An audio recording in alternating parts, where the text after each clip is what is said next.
Welcome to High Notes, conversations on the art and business of voice. High Notes.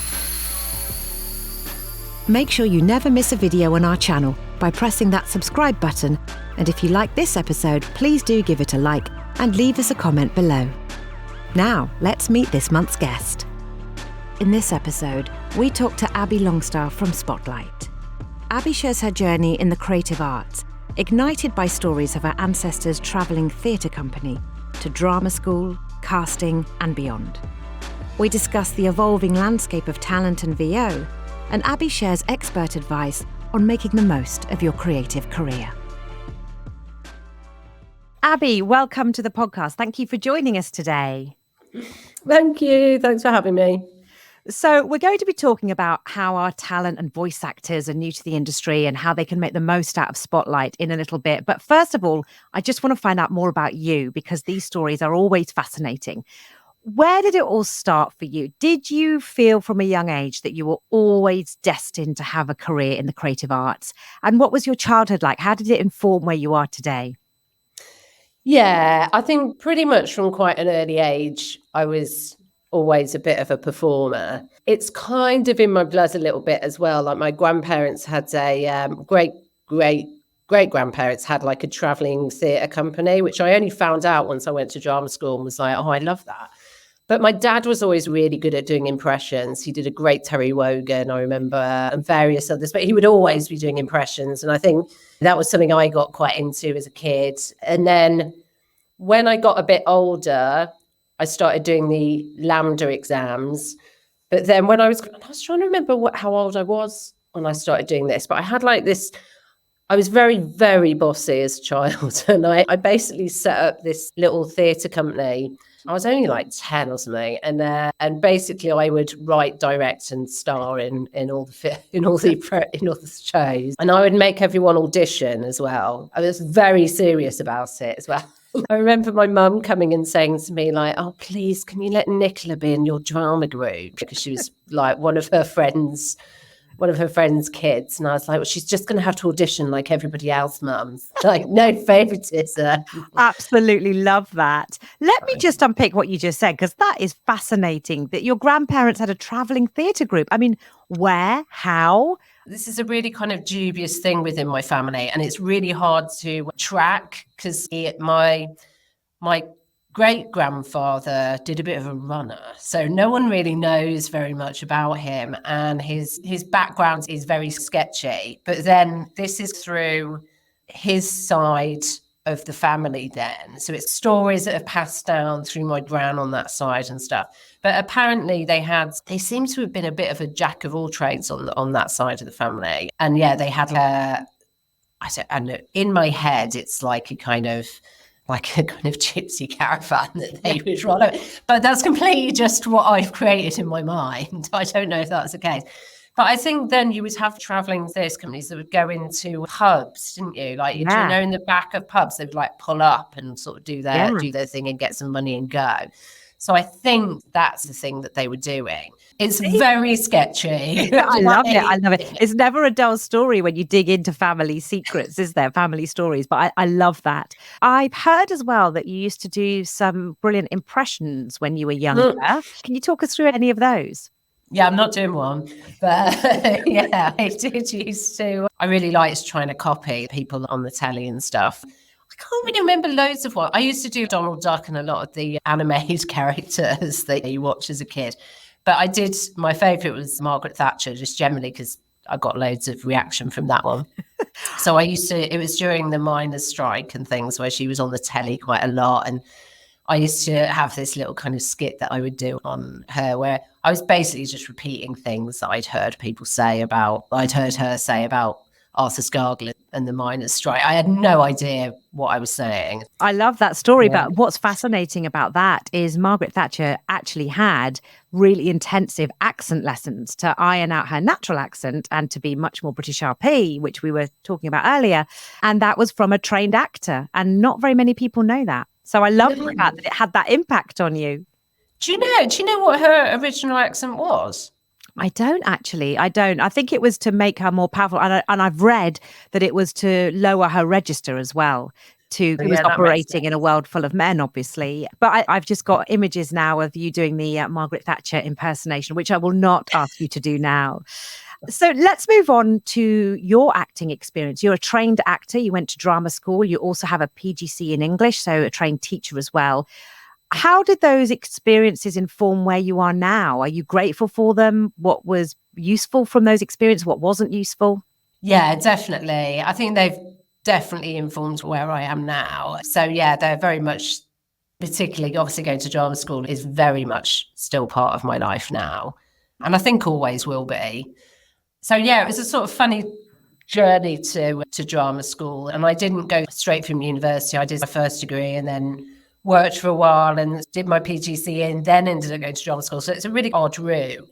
But for me, I think that was the right route because I think I almost needed to grow up a bit, I think, really, before I sort of did, went into acting. I think I would have been like, just, yeah, a horrendous. If I'd gone straight into acting and working as an actor, I can imagine I would have been a nightmare. So I think it was really good that I sort of grew up a bit and got a bit of life experience before I went into it.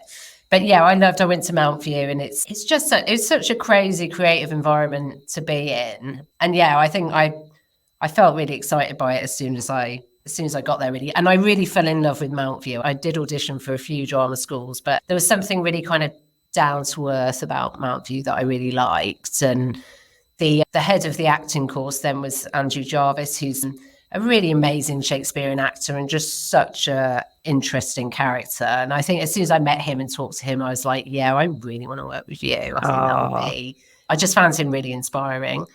And I think that's what's important about drama school, isn't it, as well, that you're just inspired and motivated by everyone that's around you.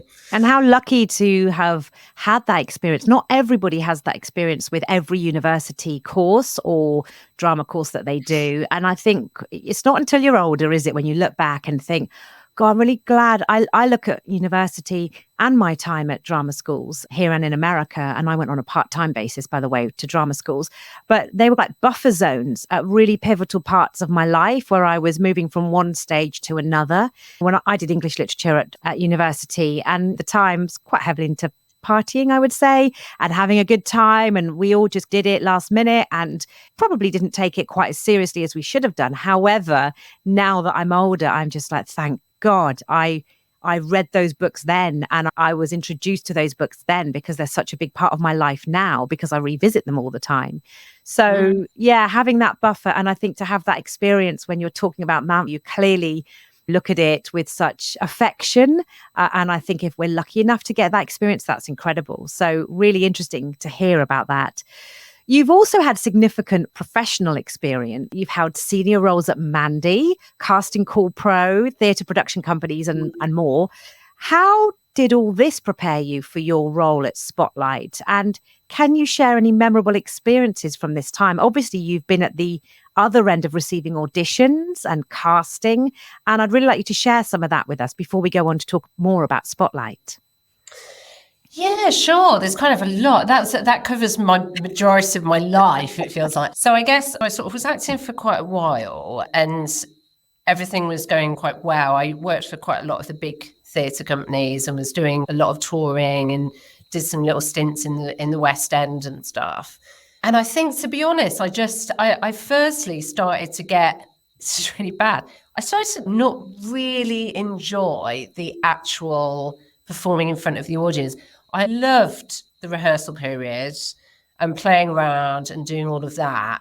And I loved the first night because you get a mad adrenaline rush.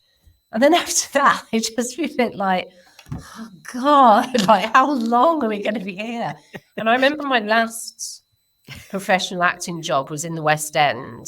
It was Ken Wright was producing, the late Ken Wright. And I remember it was all over Christmas as well. And there'd been rumours because we'd had such bad audiences that they were going to close the show. I remember him calling everyone into one of the dressing rooms before the show. And I really thought he was going to cancel the show, which I was really relieved about. And then he was like, I have such faith in this show. I don't care that we're not getting the people in. We're going to keep going with it. And I was just like, I think I left and cried because I was just like, oh my God, I can't do this every night. So I think that was that show that I did. Really? Yeah, because I think at that point I was like, oh, do you know what? I don't think doing these long theatre tours is for me. And I'd started getting to the point where, you know, because when you're acting like that, and when you're acting generally, you miss so many people's weddings and holidays. And I remember like booking like Glastonbury tickets and then not being able to go, so I'd get a theatre job, and obviously the acting always comes first. And I think, and also touring, you're in digs for a week and then you're back in London for the weekend. And I think I was just getting to a stage where I was like, I'm not sure really that this is what I want to do anymore. It's so hard, isn't it? Because actually the life of an actor as you get older and you want to have a family and you want to have a life becomes incredibly difficult. Yeah. I remember I was a radio broadcaster with The Breakfast Show, and then also acting. I did a 6-week run of one of the professional pantomimes. And then after that, I went out every night till about 1 a.m. And I think I existed for 6 weeks, getting up at 4, going to bed at 1, and it nearly killed me. I mean, obviously I should have been taking better care of my health, but yeah, you can't do that forever, can you? So interesting. That was the one that kind of killed it for you. And maybe it was meant to be, right? Yeah, I think it probably was actually. And I did try a bit after. I tried to change agents, and then the agent wasn't getting the work that I wanted, because I thought, okay, maybe I just need to go to more of a screen kind of agent who can get me more screen work, but I don't think I'm really made for screen, so that didn't quite work out. But yeah, I think, and during all this time I'd been starting doing a lot of corporate role play and training, and so I'd got quite heavily involved in that and was running quite a lot of training courses. And I think I just started thinking like, oh, you know, I quite like all of this, the organising and the business side of things. But I think I always had some like little sort of hustle going on. And I think I've always really liked, not that it's all a hustle, just that that sort of working things out and strategy and stuff. Yeah, I think actually I sort of fell into working for Casting Call Pro because they wanted someone who knew the industry well and could set up some strategy there. And that at the time I thought, oh, I'll just do this for 6 months or something. And then I'll go back to acting. And I think at the end of the 6 months, I was like, I don't really want to leave now. And it's funny, isn't it? I think it just gets to being the right time for you. And I'm sure I'll go back to acting when I retire or something. I quite like the idea of like when Glenda Jackson went back into acting, not that I was anywhere near that level, but I was just like, oh yeah, that's great, isn't it? Yeah, there'll be all these kind of older acting troupes occurring, I'm sure. Tell us a bit about what you learned at Mandy and Casting Call Pro from the other side of the screen, if you like. We here at Bravo, when we train, we talk a lot about auditioning, of course, that's a huge part of the job. What did you learn about when you receive all those auditions? What stands out for you? What kind of advice can you give us on that? Yeah, it's interesting, isn't it? I think I definitely started to become aware of like how things work more. I think I thought I knew that when I was acting, but I don't think I did actually. I think sometimes it takes sort of being removed from it a little bit to give you that awareness. I mean, and also just know, like when I was an actor, I didn't really even know who the names of all the casting directors or the companies or anything really. I just let my agent tell me where to go. And you know, that was pretty much it. I did used to contact some theatres actually, but yeah, I don't think I really knew enough actually about the industry or about how to promote myself as well. Thinking about what stands out, I think for me, I was probably, when I was acting, I think I tried too hard really. And I think I felt like you had to show. And so I think I would almost show too much in things and not just realize that, yeah, do you know what? You can actually sit back on things a little bit, relax into it, and just be more authentic. Oh, we do so much work around that. We're quite intensive here as a training option at Bravo, and we are really for creative professionals who are already in other industries, so opera singing or rapping or a musician or whatever, or any other creative industry. And we do a lot of work on digging into how to let go, how to strip it back, mainly because I think it's really important to understand the sector or the market you're voicing for. And so often it's nobody really cares about us as voice actors. They just want to match the voice to their product or service. So it's a different set of skills. We say that all the time. So it's really interesting that you talk about that. You're now head of new business at Spotlight. Tell us a bit more about the organisation and what it offers for actors in general. And then in a minute, we'll talk specifically about voice actors. But just if you were to sum up Spotlight in a few sentences, what is it? Well, I think the tagline is the home of casting. That's what they like to use, which I think is good, actually, because, for anyone who doesn't know, Spotlight's been around since 1927. So we're coming up for 100 years now. It started out as being pamphlets that people would have with the actors would promote themselves to casting directors. And then it moved on to the directories. And then it's finally moved online now. But I think there's something that I know everyone working here, I think, feels so proud of, that we have been in the industry for so long. And there is quite a lot of nostalgia around that in a way. But I think the reason it has stayed to be like the top casting platform is that it has developed and changed and grown as the years go on and really adapted itself to the growing market. And there's lots of people here who've been here for over 20 years. I've obviously not been here as long, so I've been here a couple of years. So I'm director of new business now. Basically, what I do is look at how we're growing and responding to different areas of the business. So voiceover being one of those, but also I look at different territories. So we're looking at Europe and how that works and how we can integrate more into Europe. And then I also look at, we've got the Spotlight Studios, and look at how we can be promoting and increasing revenue there. So there's quite a lot of bits and pieces. I also do a lot of work with the students, obviously, as well, because that's a bit of my background. So it's quite a big role. So let's talk specifically about how you've adapted to the increase in voice actors. Talk us about some of the support that you offer voice actors and what they can expect from you if they join Spotlight. Yeah, so I think the kind of story for voiceover acting, because with Spotlight, historically, it's just been about film, TV and theatre, really. Even commercials is something that, Spotlight has only really started engaging with in sort of more recent years, really.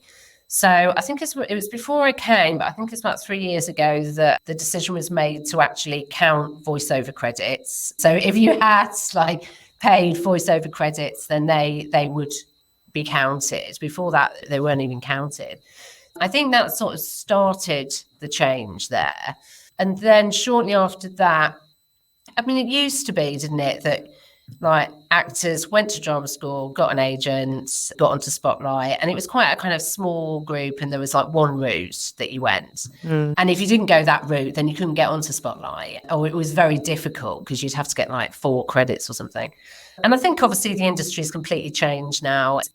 And then for voiceover, since I joined, this has been something that I've been really looking at and thinking, okay, how do we make the site work better for people, particularly who are hiring voiceover artists? Because it just wasn't designed for that. So we've been kind of gradually making lots of changes. You won't have seen these from the point of view of a voiceover artist, because most of them are more looking at how people can find you. So there's now, if, for example, you are a casting director or a studio who's looking to hire a voiceover artist, you can basically select exactly what voiceover skills you need them to have, what kind of training you need them to have, if they need to have any kind of equipment in particular, so that we've just made that a lot easier, which you won't have seen from your side, really, because you'd be picking those things anyway. But then on the other side, we've also been looking at partnering with different organisations, working with them, seeing what else we can do. So we've partnered with Animation UK, Animation Ireland. We've been doing quite a lot with looking at animation and video games, particularly. We're really thrilled at Bravo. We're now part of the Spotlight graduate program, and our talent can apply to become members, which is great. But again, it's just communicating and talking and putting these things together, really, I think. So it's great to have all that on offer for our talent specifically. Finally, we're coming up to the end of our chat, but I just want to ask you how important it is for you at Spotlight that you work with organisations like Brava. We are small but perfectly formed, I like to say, and we all have different styles of teaching and different offerings. But how important are those relationships to you? Yeah, I think they're really important. So we're doing quite a lot to now recognise that it's not all about RADA and Lambda. Do you know what I mean? There's an awful lot of people who are coming to Spotlight and to acting and voice acting from all kinds of different training backgrounds. And we don't want to put some above others. And so, yeah, I think we're, as much as we can physically find the time, and we're trying to visit as many schools as possible and as many training organisations as possible, and particularly like Brava and other ones where you are actually kind of really connected to the industry and really understand it. And I think that's one of, because we do vet obviously the schools that can come on the platform and whether we do recognise them, and that's a really big one there, is kind of looking at their relationships with the industry and how much they're kind of connecting their students to the industry. So I think the fact that I know you have some like really interesting speakers come on here. Listen, we are thrilled to be working with you and to support all the work that you do. Our time is nearly up, but I just want to say I'm really looking forward to seeing the promos for your new travelling theatre company coming out in a few years' time. When I'm 80. Yeah, absolutely. Oh, fancy that. I fancy being like the really kind of crazy actress, like running a little theatre company. I think that would be great. Yeah, I always say I'm going to have a cat on my shoulder, a big turban, maybe, I was going to say smoking pipe, I don't smoke, something to be, I just kind of want to lean into the creativity and the older I get, right, and go a bit crazy. Maybe. You can be in my theatre company if you like. Oh, thank you. I can star in it, can I? Yeah. I have to be the star though, but yeah. I know. I know enough about you now to know that you will be the boss, but I will be quietly maybe managing from the sidelines. Listen, it's been so lovely to chat to you. Thank you for your time, and do please come and chat to us again soon. You're welcome. Thank you. Bye. You've been listening to High Notes. High Notes, a podcast on the art and business of voice. Thanks for joining us on this episode of High Notes. Check out the episode description below for more information. And to find out more about our work at Brava and get info and tips, subscribe to our newsletter. The link is also below. Join us next time for more insights into the world of voice.